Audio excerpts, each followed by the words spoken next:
زید بن خالد نے حضرت عثمان بن عفان رضی اللہ تعالیٰ عنہ سے پوچھا کہ اگر کوئی شخص صحبت کرے اور منی نہ نکلے، فرمایا کہ وضو کرے جس طرح نماز کے لیے وضو کرتا ہے اور اپنے وضو کو دھو لے۔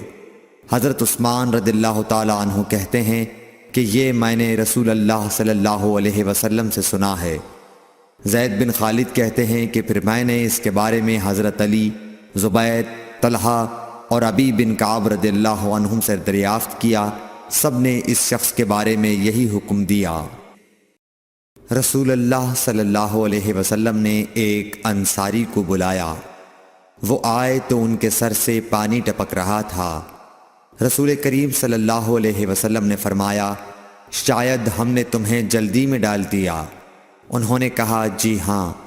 تب رسول اللہ صلی اللہ علیہ وسلم نے فرمایا کہ جب کوئی جلدی کا کام آ پڑے یا تمہیں انزال نہ ہو تو تم پر وضو ہے، غسل ضروری نہیں۔